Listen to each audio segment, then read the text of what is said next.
No se asuste con lo que oiga a continuación. Es el eco del pasado cuando empezaron las emisiones de Radio Sefarad a finales de enero del 2004 y cuyos informativos semanales hemos reunido para revivir lo que entonces pasaba desde la perspectiva de nuestro tiempo.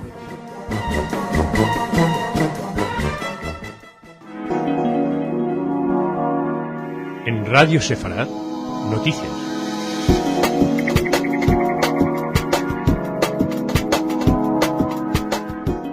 Bienvenidos a nuestro espacio informativo en el que viajaremos a la Autoridad Nacional Palestina para ver cómo están las cosas en Cisjordania y en Gaza también, sus relaciones con Israel. Hablaremos también de la lucha contra el terrorismo, no solamente desde un punto de vista militar, sino también del de la inteligencia que llevan a cabo los servicios secretos, los servicios de inteligencia israelíes. Hablaremos de posibilidad de que haya nazis en España y también tendremos que hablar de la paliza figurada que le dio el Real Madrid al combinado israelo-palestino. Empezamos en Israel. La ministra israelí de Asuntos Exteriores, Tzipi Livni, mantuvo ayer una conversación telefónica con el nuevo primer ministro palestino, Salam Fayyad, a quien señaló que el nuevo gobierno posibilita avances en el proceso de paz. Según el portavoz Mark Regev, esta es la reanudación de un diálogo entre el gobierno de Israel y el gobierno de la Autoridad Palestina, y agregó que Israel celebra poder emprender junto con el nuevo ejecutivo palestino el camino hacia una solución pacífica sobre la base de la hoja de ruta. Por otra parte, el ministro de Defensa israelí, Ehud Barak, ordenó ayer al ejército que permita la entrada a Israel de los palestinos gravemente heridos que se encuentran hacinados al otro lado de la frontera en la Franja de Gaza a la espera de poder transitar a Cisjordania. Entre estas personas necesitadas de tratamiento había un adolescente con leucemia y varios palestinos con dolencias crónicas que recibieron autorización para entrar en el territorio israelí poco después de que se cursara la orden. También los funcionarios autorizaron la entrada de los extranjeros que estaban en Gaza y que salían del control férreo de Hamás que Hamás está teniendo sobre la franja. También la Corte Suprema israelí atendió el pedido de un grupo activista de derechos humanos que pidió que las autoridades ofrezcan tratamiento médico inmediato a 26 palestinos heridos y en estado crítico que se encontraban hospitalizados en Gaza. Por cierto, que también van a tener que revisar los que quieran pasar a Israel sus pasaportes, porque el gobierno del primer ministro palestino, el Salam Fayyad, decidió ayer anular todos los pasaportes emitidos en Gaza y el presidente Abbas cancelaba también ayer mediante un decreto cualquier decisión vigente sobre la llamada Fuerza Auxiliar, que es un cuerpo de seguridad creado por Hamás en 2006 como contrapeso a la influencia de Al-Fatah en la seguridad palestina. No se sabe si los pasaportes que serán anulados serán solamente los que fueron emitidos después de la llegada al poder de Hamás o tiene también tiene efectos retroactiva esta decisión. Por cierto, que con respecto a la cumbre con respecto a las decisiones de Tzipi Livni de tener esta conversación con el primer ministro palestino, da la sensación de que la cumbre entre Bush y el primer ministro Ehud Olmert tuvo sus primeros réditos con este acercamiento que ha habido. También se habla de la posibilidad de que la semana que viene se encuentren Mahmoud Abbas y Ehud Olmert, pero no olviden que esto se lleva hablando desde hace muchísimo tiempo. Ellos le prometieron a Tzipi Livni hacerlo, pero hace 2 semanas tan solo ya anulaban un encuentro que tenían. En fin, seguiremos evidentemente pendiente y mientras parece que se acercan de Cisjordania a Israel o de Israel a Cisjordania, no pasa lo mismo en Gaza, donde no se pierde de vista los peligros. La Yihad Islámica asumió ayer la autoría del disparo de al menos 2 cohetes Qassam contra el sur de Israel. A continuación, Israel lanzó sus primeros ataques aéreos en la Franja de Gaza desde que Hamás asumió el control del territorio, matando al menos a 4 terroristas palestinos. Una portavoz del ejército indicó que el ataque aéreo tuvo como blanco 2 lanzaderas de cohetes. Y uno de los ataques se produjo inmediatamente después de que a varios aparatos israelíes identificaran a una de las células precisamente disparando el proyectil contra Sderot. Así que fue cuando lo disparaban, enseguida atacaron. Mientras tanto, hay que destacar declaraciones de Mahmoud Zahar, que es el dirigente del conocido movimiento Resistencia Islámico, conocido como Hamás, que aseguraba que su organización quiere mantener la paz en la zona, pero que no va a proteger la frontera con Israel. Dijo que en una entrevista que concedió a la agencia Associated Press que Hamás está dispuesto a un alto el fuego con Israel siempre y cuando el ejército detenga sus operaciones en Gaza y Cisjordania, y también señaló que Hamás es capaz de parar el lanzamiento de cohetes desde la franja. Bueno, pues ahora que tienen el control absoluto sería un muy buen detalle por su parte, demostraría un poquito, haría a la gente confiar un poquito más en ellos si ya que pueden detener esos cohetes los detienen, porque seguir permitiendo que se lancen pues es difícil exigirle a Israel que no ataque a la gente que lo atacan. Vamos a seguir hablando de una manera de luchar contra el terrorismo. La siguiente es menos vistosa, pero parece más efectiva a la larga. Según informaciones oficiales hechas públicas ayer, los servicios de seguridad interna israelíes, el Shin Bet, desmantelaron una célula del Frente Popular para la Liberación de Palestina que planeaba cometer una serie de atentados terroristas, incluida la voladura de la sinagoga Modin, así como el secuestro de ciudadanos norteamericanos. La información fue recabada por los servicios de seguridad durante el interrogatorio el pasado febrero a un miembro del Frente Popular para la Liberación de Palestina, Ramzi Sharona, a partir del cual dichos servicios detuvieron a 12 presuntos miembros del Frente y responsables de planear varios ataques que pretendían conseguir la liberación del líder de la facción palestina encarcelado, Ahmed Sadat. El diario israelí Haaretz informó ayer de que Sharona admitió haber contactado con activistas del Frente Popular que le habrían instruido en la formación de células terroristas para actuar en las ciudades cisjordanas de Jenin, Hebrón y Nablus. Al parecer, Sharon habría pedido que se ejecutara un ataque contra la sinagoga israelí para vengarse de las actividades de los judíos en el complejo de Al-Aqsa, dijo, alusión al monte del templo o explanada de las mezquitas. Más allá de lo que haya dicho Sharona, y sobre todo lo interesante que sea que al detenerlo se haya podido detener a otra gente y haber evitado antes de tiempo, justo a tiempo precisamente, los atentados, pues llama la atención y es para celebrar que los servicios de inteligencia sean capaces de actuar de una manera tan eficaz. Bueno, dejamos esta zona del planeta. Vamos a hablarles a continuación de algo preocupante. Puede que haya nazis en España. Si los hay, evidentemente no queremos que estén. El centro Simón Wiesenthal pidió oficialmente al gobierno español que lance una investigación sobre la entrada y actual residencia en España de individuos que cometieron genocidio y crímenes contra la humanidad durante la Segunda Guerra Mundial. El director del centro, Efraín Zurov, envió la semana pasada una carta al embajador español en Israel, Eduardo Mirapeis, tras saberse que el veterano miembro noruego de las SS, Fredrik Jensen, se encontraba en España. En la misiva, el centro pide a las autoridades españolas que aborden esta cuestión y la investiguen, con el fin de revelar el alcance del problema y determinar si hay en territorio español responsables del Holocausto a los que se pueda llevar ante la justicia por sus crímenes. Según Zurov, en las circunstancias actuales, con el tiempo que se agota para llegar a los autores del Holocausto ante la justicia, sería particularmente importante que el gobierno español lance una investigación sobre la cuestión. También añadió que esto ayudaría no solo a identificar a los individuos que actualmente residen en España y que todavía podrían ser juzgados por sus crímenes, sino que enviaría un poderoso mensaje de que España no sirve de escondite para los autores del Holocausto. También hay que destacar, esto no sería una noticia, León de Grell vivió en España durante mucho tiempo, pero sí que es interesante también la oferta que hace el centro Wiesenthal para ayudar al gobierno español a llevar a cabo la investigación. Seguimos, vamos a hablarles a continuación de fútbol. El Real Madrid goleó este martes por 8-0 a un equipo de La Paz, israelo-palestino, en el partido organizado por el Centro Simón Pérez para la Paz. El prestigioso equipo madrileño, que el domingo logró su 30º título de liga, apabulló al equipo mixto integrado por estrellas del fútbol israelí y jugadores palestinos de diferentes ciudades de Cisjordania.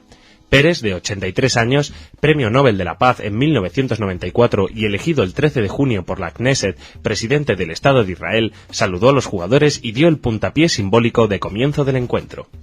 Y la verdad uno se plantea que si era para ganar 8-0 a algún equipo por la paz, pues se podían haber dejado meter algún gol o haber disimulado. Ellos ya tienen su liga aquí en en España, y bueno, la verdad es que simbólicamente flaco favor a la paz. Pero bueno, el Centro Simón Pérez por la Paz, utiliza, como saben, favorece intercambios y contactos entre jóvenes israelíes, palestinos, promueven la paz, la coexistencia, y decía en la nota que hemos podido leer de FIFA, gracias al centro, unos 1.600 jóvenes y niñas y niños entre 6 y 13 años se encuentran en los estadios de fútbol cada 3 semanas en el marco de equipos israelo-palestinos, y es una manera de que entiendan y aprendan la convivencia, pues desde el deporte, que no solamente desune, sino también une. Y dejamos aquí los goles, el fútbol, vamos a hablar de cultura. Jorge, ¿cómo estás? Aquí muy bien. Cuéntame. Bueno, aquí con algunos golazos culturales que preparan las ciudades españolas para estos días. Pero primero, no os olvidéis, hoy 21, a las 21, los que estéis en Madrid, ir a la Plaza de Oriente. No es una manifestación, sino una manifestación de alegría y de música con Klezmer Sefaradí. Después de esta ya publicidad, sigo en Bilbao, en el Guggenheim. Anselm Kiefer presenta Una historia sin memoria. Estará hasta el 3 de septiembre. Es un pintor alemán que siempre se ha relacionado con lo judío, como en una serie que se llamaba Sefer Halot del 2001, que hacía referencia al pasado nazi, etcétera, etcétera. La cábala también aparece muy presente en sus pinturas, por ejemplo, las que hizo para la capilla del antiguo hospital psiquiátrico de la Salpêtrière en París. Y bueno, pues hay una instalación bastante impresionante, según cuentan, que es una obra que cuelga precariamente en la pared y que se desparrama por el suelo, unos fragmentos de escalera de hormigón que ocupan la sala, etcétera, etcétera. Así que ya lo saben, un artista alemán interesante. Anselm Kiefer en el Guggenheim. En Madrid, en el Teatro Español, reposición de un viejo clásico de Arthur Miller, Las Brujas de Salem, escrita en 1950 como una denuncia contra las investigaciones del entonces Comité de Actividades Norteamericanas, también conocido como la Casa de Brujas del senador McCarthy. Una obra de teatro clásica que esta vez va a estar dirigida por Alberto González Vergel, con una serie de intérpretes magníficos, y que estarán hasta el 15 de julio, de martes a domingo a las 8:30 en el Teatro Español de la calle Príncipe de Madrid. También en Madrid, en la sala esta nueva, que es el Matadero, que se llama, que esta sala ahora recibe el nombre de Naves del Español, porque es como una sucursal del Teatro Español. Van a presentar otro clásico de todos los tiempos, Ascenso y Caída de la ciudad de Mahagoni, de Bertolt Brecht, y con música de Kurt Weill, y por eso lo traemos aquí, dirigida por Mario Gas. Se presenta. Muy buena pinta eso, porque Mario Gas es un gran director. Sí, y entre sus intérpretes, pues hay muchos nombres conocidos, pero uno que destaca es el de Constantino Romero, que me lo imagino yo cantando las canciones de esta obra estrenada en Leipzig en 1930, que al principio pasó un poco desapercibida, pero que a partir de los años 60 pues ha hecho furor en todas las presentaciones que ha tenido, y yo creo que es la obra de Brecht más conocida en el mundo. Sí, bueno, después de los 3 centavos. La ópera de 3 centavos, exacto, otra colaboración con Kurt Weill. Pero desde luego, sí, bueno, Constantino Romero ha hecho varios musicales ya y ha trabajado con Mario Gas en otras, y es... mira, esta voy a ver si puedo verla, o si puedo no perdérmela, porque me pierdo todo últimamente. ¿Qué más me voy a perder? Bueno, no, esto ya es una exposición de fotografía, se llama Fotos de Nada y Pasillos, de un fotógrafo latinoamericano llamado Julio Greenblatt, que expone en la Galería Anta, en la calle Almirante número 1 de Madrid. Reduce la arquitectura pública a unas imágenes en miniatura, eso es la serie Pasillos, mientras que Fotos de Nada es a la inversa, amplía la estructura secreta de las plantas para hacer arquitectura. Esta serie Pasillos ya estuvo colgada en el Reina Sofía de Madrid, y es Julio Greenblatt es uno de los representantes de la nueva fotografía latinoamericana que surgió en los años 90. Y nos despedimos ya con una actividad en Salamanca. El Domus Atrium y la universidad, junto con el Festival Internacional de las Artes de Castilla y León, van a organizar hasta el 9 de septiembre en el Domus Atrium y hasta el 22 de julio en la Universidad de Salamanca un proyecto expositivo que reúna a más de 50 artistas de todas partes, de 5 continentes. Y bueno, ahí figuran muchos artistas judíos,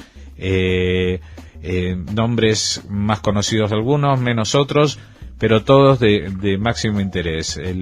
La exposición o esta serie de exposiciones se van a llamar Idilio, y está comisariada por Oliver Sivok, Javier Panera y Martie Schulz.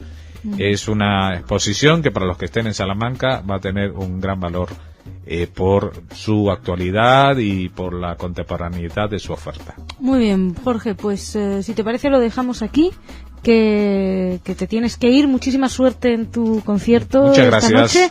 Y me vengo ahora al rincón de Igeit. Hola. Cuéntanos, ¿qué tenemos hoy? Tenemos un millonario americano. Esto me gusta cómo empieza, Sí, que está construyendo en Rishon LeZion un edificio de apartamentos para soldados israelíes. La particularidad de estos apartamentos es que están libres de renta. Es decir, estos soldados recién licenciados no pagarán nada por habitarlos durante 2 años. Eso ha decidido hacer el empresario californiano Ilen Nembar, de 80 años de edad.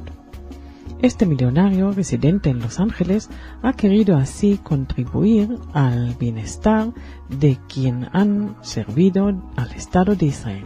Su hermano, Aaron Shirazi, director de la compañía de construcciones NAM 5, surgió que su hermano ayudará de alguna manera a los soldados recién licenciados en uno de sus problemas más acuciantes: encontrar casa donde vivir. A Nambar le gustó la idea y donó $5 millones para hacerla posible. A su vez, y a su modo de agradecimiento, su hermano Shirazi y el hijo de este, Dudai, contrajeron con Meir Nitzan, alcalde de Rishon LeZion, que rápidamente acogió el proyecto y proporcionó casi 2 acres de tierra en la parte más cara de la ciudad. El edificio de 6 pisos tendrá 120 apartamentos, lavandería y cafetería. La mitad de los soldados serán residentes de Rishon LeZion y el resto de otros lugares del país. Si durante los 2 años de alquiler gratuito el soldado licenciado se casa, se le facilitará otros 2 años de alquiler gratuito. Y si durante ese tiempo tuvieron un hijo, se añadiría otro año de alquiler gratis. El edificio estará disponible el próximo noviembre. El alcalde de Rishon LeZion espera que alcaldes de otras ciudades israelíes tomen ejemplo y faciliten terreno para iniciativas de este tipo. El de Petah Tikva ya ha manifestado su interés en unirse a este tipo de proyectos. Esto es tomarse en serio el problema de la vivienda. Idit, muchísimas gracias. Muchas gracias a ustedes. Mañana más.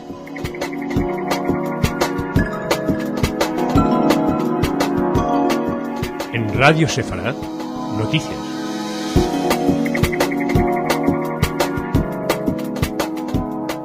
Bienvenidos a nuestro espacio informativo en el que hablaremos de la situación en Gaza, sobre todo de la relación entre la nueva Autoridad Nacional Palestina y el gobierno israelí. Hablaremos también de las relaciones con Siria, de una noticia que nos llegaba del Consejo de Derechos Humanos de Naciones Unidas sobre Israel. También hablaremos de la OSCE, de una celebración y unos comentarios interreligiosos, y también de una entrevista en el Diario de León donde se habla de recuperar el patrimonio judío en Puente Castro. Empezamos en Israel. El primer ministro israelí Ehud Olmert y el presidente palestino Mahmoud Abbas se reunirán la próxima semana en el balneario egipcio de Sharm el-Sheikh para tratar de dar un impulso a las relaciones entre los dos gobiernos después de la toma de Gaza por Hamás. El diario Haaretz informó ayer de que el encuentro está auspiciado por el presidente egipcio Hosni Mubarak y en él participará también el rey Abdullah de Jordania. Se trata de una cumbre regional, con la que todas las partes tratarán de expresar su apoyo al presidente Abbas, en lo que parece la constitución de un frente común contra Hamás. y mejorar esa imagen de Abbas. Se espera además que con vistas a la cumbre Israel dé una serie de pasos para mejorar la popularidad del presidente y del nuevo primer ministro.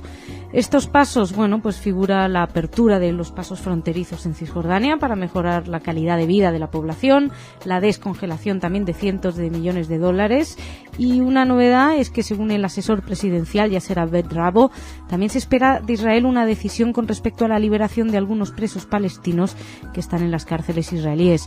El objetivo, como les decíamos, es que Abbas salga reforzado de la crisis y que el nuevo gobierno de Fayyad gane en popularidad en Cisjordania y también en Gaza de alguna manera, que haga ver a la gente que está en Gaza que en Cisjordania se vive bien.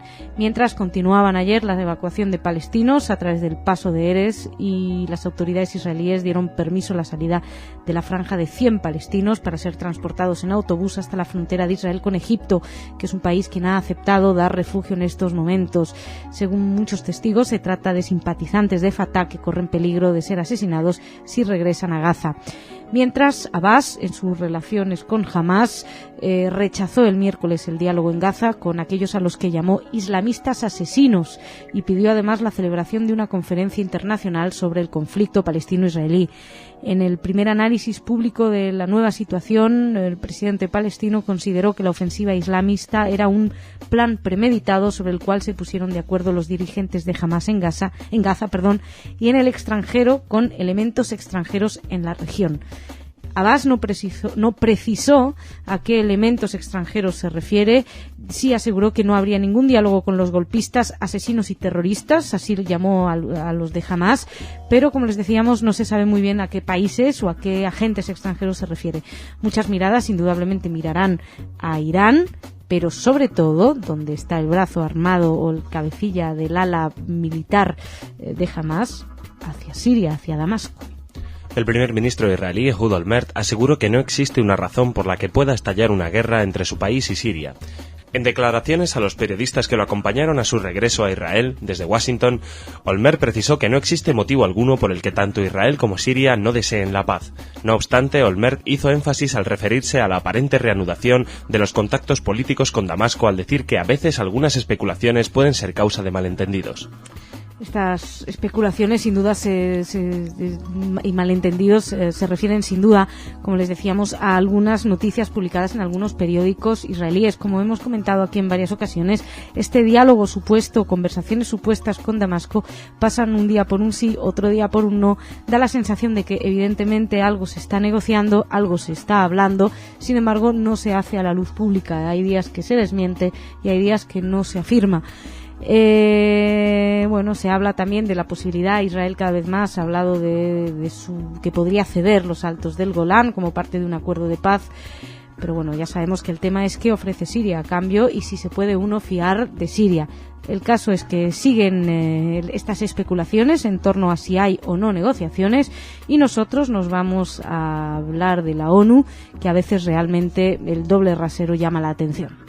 La agencia EFE informaba ayer de que el secretario general de la ONU, Ban Ki-moon, expresó su decepción por la reciente decisión del Consejo de Derechos Humanos de Naciones Unidas sobre Israel, al tiempo que advirtió a Cuba y Bielorrusia de que respeten la legislación internacional. Ese órgano multilateral de la ONU alcanzó el pasado martes en Ginebra un acuerdo sobre la forma de supervisar la situación de los derechos humanos en el mundo, en el que se menciona específicamente la continuidad de las investigaciones relativas a Israel y la eliminación de relatores especiales para Cuba y Bielorrusia. Ban insistió en la necesidad de considerar de forma ecuánime todas las situaciones de posibles violaciones de los derechos humanos en el mundo. Se suma de esta manera a la postura de la Unión Europea, de Canadá y Estados Unidos, que también criticaron que se mencione específicamente la investigación relativa al papel de Israel en los territorios palestinos y que, por otro lado, se le dé pista libre, digamos, o se termine en Cuba y en Bielorrusia. No hay que olvidar que son países que durante mucho tiempo han sido acusados de flagrantes delitos contra los derechos humanos. Según se decía, el secretario general está decepcionado por la decisión del Consejo de destacar el específico asunto regional, dado el alcance y la amplitud de las acusaciones de violaciones de derechos humanos en todo el mundo, decía. A pesar de todo, el secretario sí que elogió el trabajo de los miembros del Consejo para llegar a un consenso en varios asuntos. Hay que recordar que los países mayoritarios eran países islámicos y que por eso se llegó a esta decisión a la hora de la votación.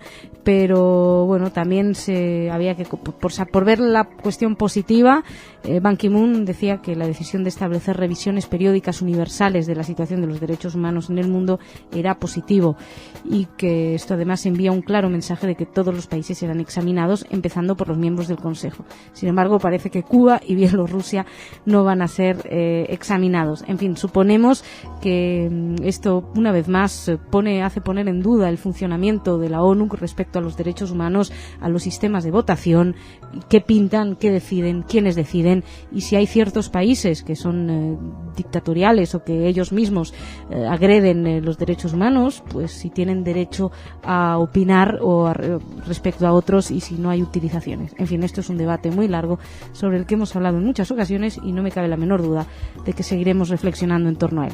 Seguimos, ya que hablamos de derechos humanos, hablamos de países que los vulneran, vamos a hablar a continuación de los derechos de los homosexuales en Polonia. El comisario de Derechos Humanos del Consejo de Europa, Thomas Hammarberg, presentó el miércoles un documento en el Comité de Ministros del Organismo Europeo en el que insta a las autoridades polacas a que protejan los derechos de los homosexuales y les pide que pongan en marcha medidas jurídicas adecuadas para luchar contra el discurso del odio. Según informó el Consejo de Europa en un comunicado, Hammarberg subrayó que Polonia debería adoptar un cuerpo legislativo completo e instaurar una institución única especializada para luchar contra la discriminación. Asimismo, hizo un llamamiento a las autoridades para que apliquen los artículos de su Código Penal relativos a la incitación al odio racial y étnico. En su informe, evalúa la situación de los derechos humanos en Polonia y también aborda la cuestión de la denominada política de lustración, que está designada a localizar a los antiguos colaboradores con el régimen comunista y señalarlos. Según el comisario, la ley actual no respeta las normas de un Estado fundado sobre la preeminencia del derecho y el respeto de los derechos del hombre. El informe incluye recomendaciones en relación a la detención preventiva, el derecho a la procreación, la violencia doméstica, la trata de seres humanos y el antisemitismo. También se habla de los derechos de los romaníes y de otras minorías y la libertad de expresión. También hablan de menores no acompañados y el trato de los solicitantes de asilo.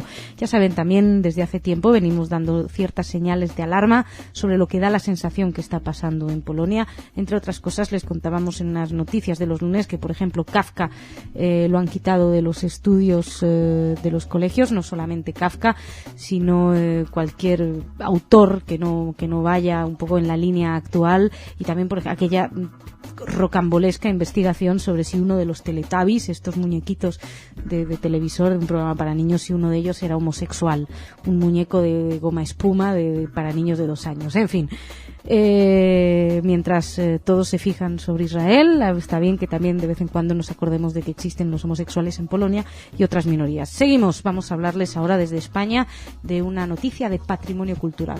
En una entrevista concedida al Diario de León, la concejala socialista Evelia Fernández, responsable de Cultura y Patrimonio, aseguró querer consensuar la programación cultural de la ciudad, poner a salvo el legado romano y garantizó que haría el Museo Judío en Puente Castro. La portavoz lamentó en dicha entrevista, publicada ayer, que no se hubiera terminado este proyecto hasta ahora y aseguró que retomará el proyecto, que se encuentra en un enclave muy importante, cercano a la aljama judía y es puerta de entrada de los peregrinos. Evelia Fernández también explicó que si el Museo de León da su permiso, piensan mostrar piezas auténticas del yacimiento judío. Bueno, venimos dando vueltas con este museo de Puente Castro a ver si efectivamente ya lo terminan. Novedad, una cosa curiosa es que esta concejal va a ser concejal de Cultura y Patrimonio, que nunca estaban antes unidas, se han unido ahora mismo.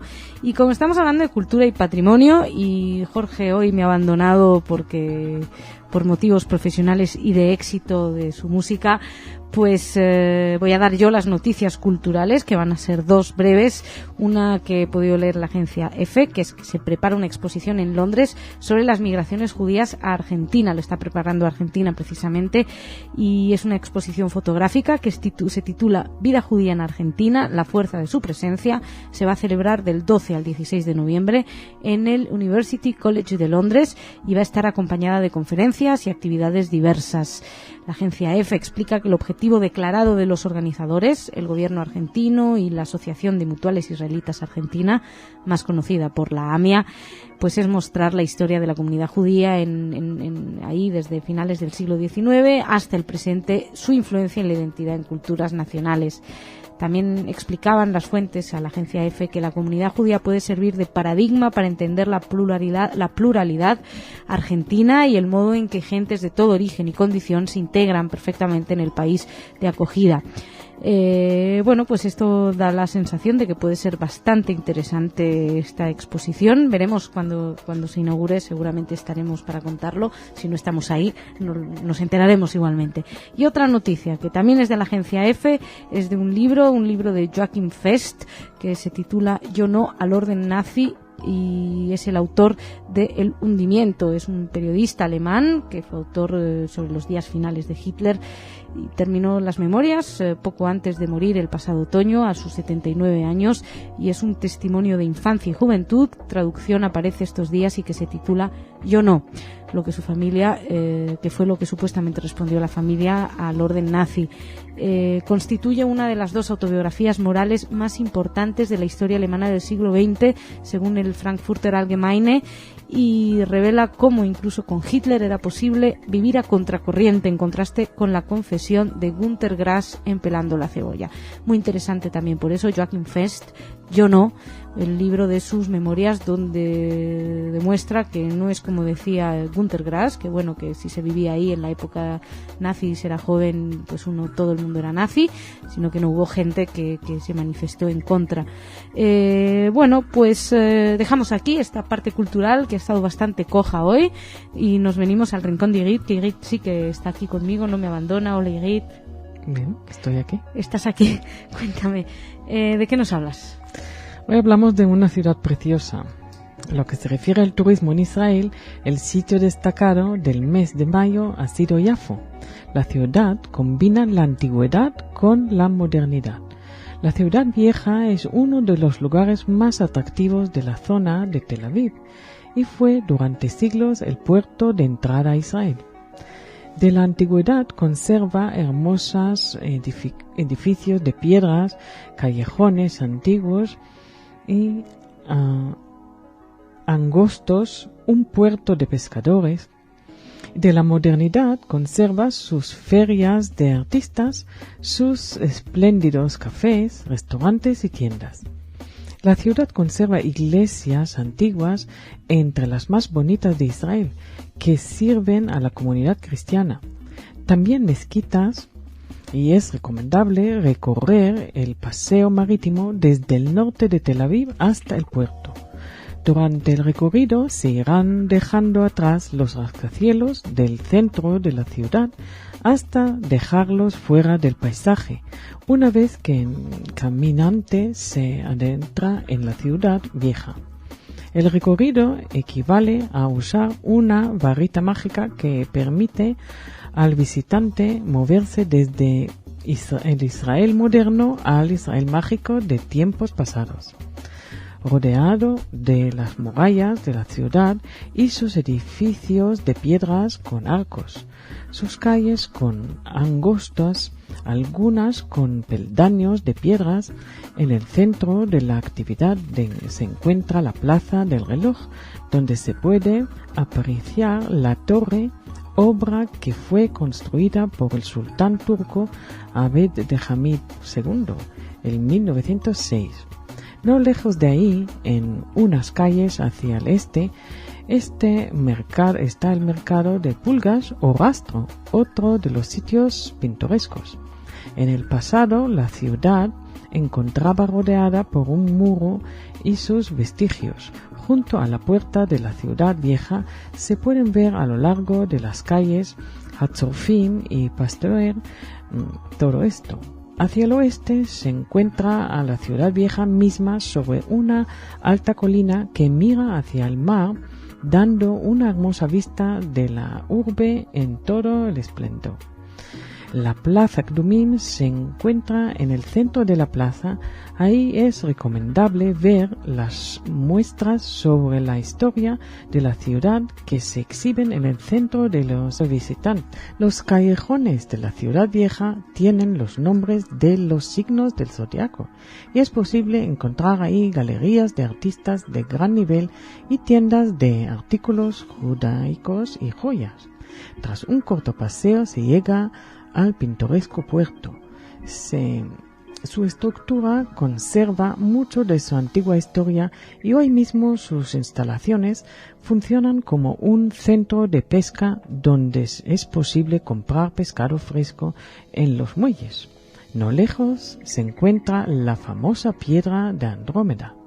Sobre la colina que alberga la ciudad vieja se levanta la iglesia franciscana de San Pedro, fundada en el siglo XVII y en la que es posible visitar la habitación donde, según el clero local, Napoleón se alojó tras la toma de la ciudad.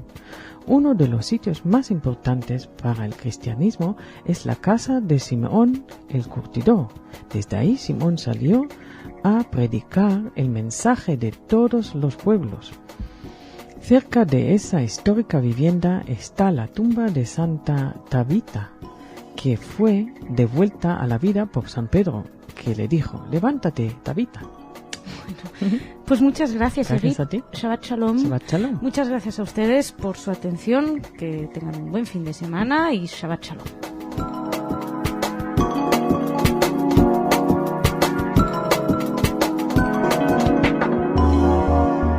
En Radio Sefarad, noticias.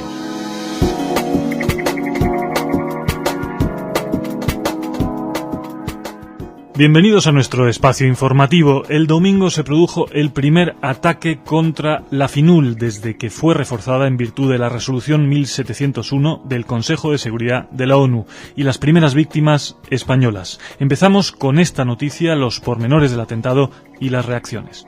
El ministro de Defensa español, José Antonio Alonso, aseguró que el ataque terrorista que causó el domingo la muerte de 6 soldados del contingente español en el Líbano fue perpetrado con un coche bomba cargado con unos 50 kilos de explosivo, dotado de placas de matrícula falsificadas. En rueda de prensa en la base Miguel de Cervantes, en Marjayún, el titular de Defensa aseguró además que el blindado que fue alcanzado por la explosión carecía de un sistema de inhibidor de frecuencia, el sistema que permite anular mecanismos de activación de explosivos por radiofrecuencia.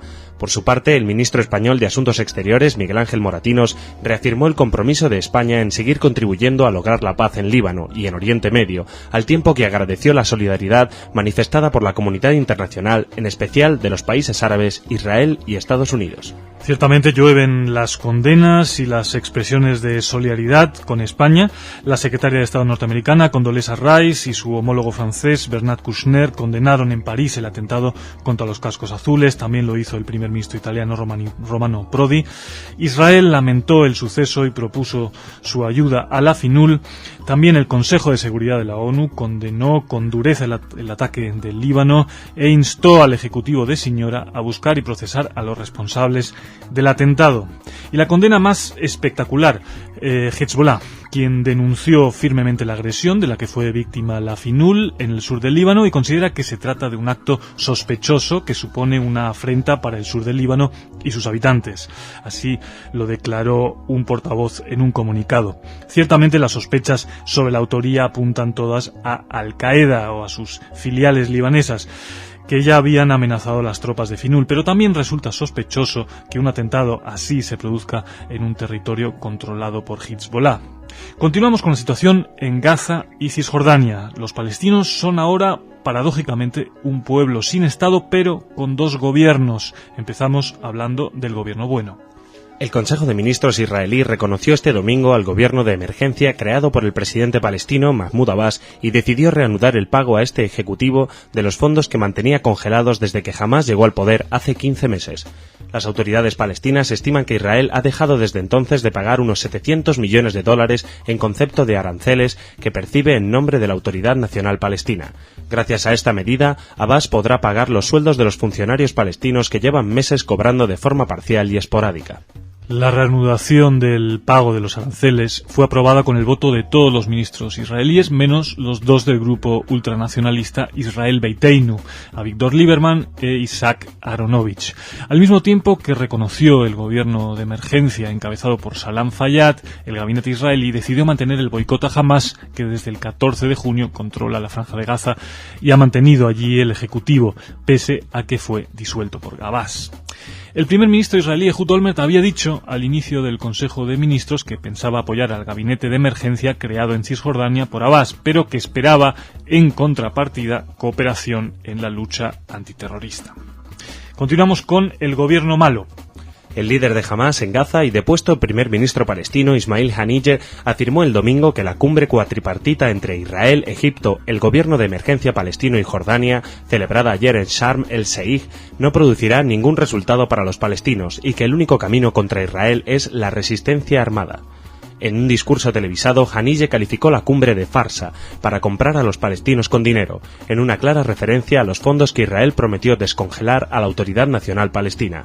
Por otra parte, testigos y fuentes hospitalarias informaron de que un terrorista de la Yihad Islámica murió y otros 2 resultaron heridos en un ataque aéreo israelí la noche del domingo en la Franja de Gaza. El dinero pertenece a los palestinos y no pueden utilizarlo como soborno para cegarnos, esto lo dijo Haniyeh, y agregó que Estados Unidos e Israel no nos darán nada, alcanzaremos nuestro objetivo solo por la vía de la resistencia. Y sobre resistencia, o terrorismo, según se mire, según la perspectiva, trata nuestra siguiente noticia. Hamas hace pública una cinta con la voz del soldado israelí secuestrado hace un año. Justo un año después del secuestro del soldado israelí Gilad Shalit, Hamas ha emitido un mensaje con la voz del militar, la primera prueba de que está vivo desde que fue capturado. En el mensaje, el que dice ser Shalit afirma que su salud se está deteriorando y que necesita ser trasladado urgentemente a un hospital. Previamente, militantes de este grupo palestino en Gaza informaron de que iban a emitir esta cinta, que finalmente ha sido difundida por la página web de Gaza TV.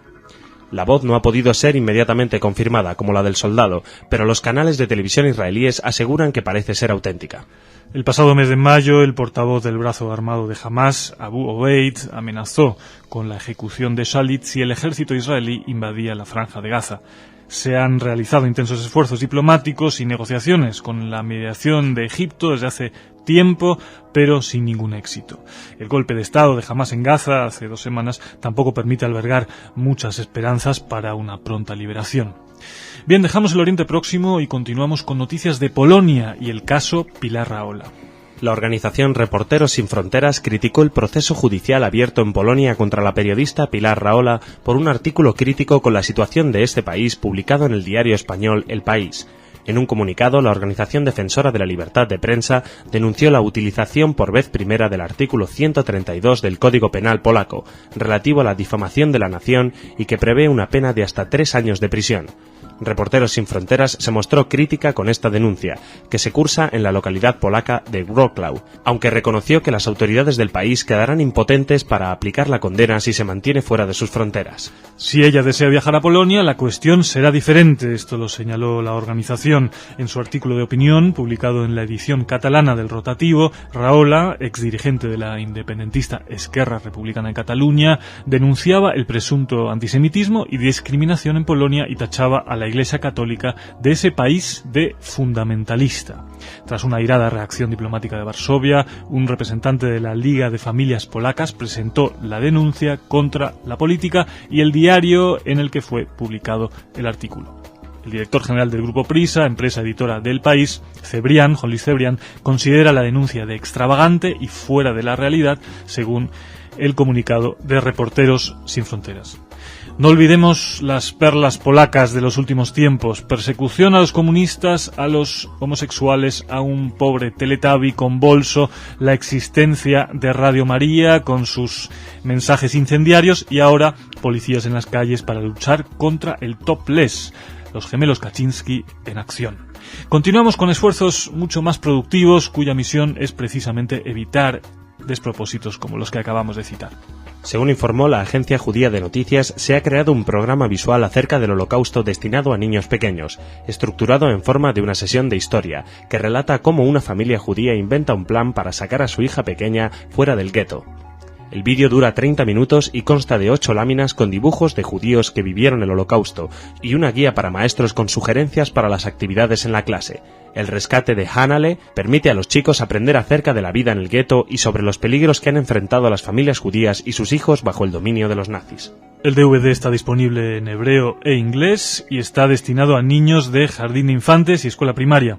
Cualquier profesor que se haya ocupado del Holocausto coincidirá que es un tema de difícil, si no imposible, transmisión y enseñanza, y que generalmente carece de los materiales necesarios para una tarea tan difícil, una tarea pedagógica como esta, especialmente en nuestro país. Deseamos que este DVD pronto sea también traducido al castellano. Bienvenido en cualquier caso este proyecto. Y pasamos a nuestra sección de noticias culturales. Hola, Jorge.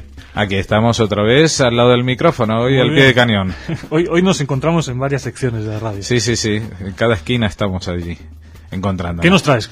Bueno, tú sabes que la sección de cultura depende de cómo se define cultura. Entonces vamos a hablar de muchas cosas. Alguna gente se escandalizará que empiece esta sección cultural diciendo que Dana International está hoy como superestrella invitada en la gala de Miss Transexual 2007 en el Florida Park.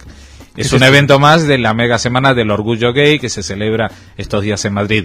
Y el que no se enteró quién es Dana International es aquel o aquella que estuvo ganando Eurovisión con el Viva María, Viva Victoria, Afrodita. Se te da muy bien, Jorge. Sí, Cleopatra. No, era muy graciosa esa canción porque nadie sabía de qué iba, pero decía 3-4 palabras europeas: Afrodita, Cleopatra, María.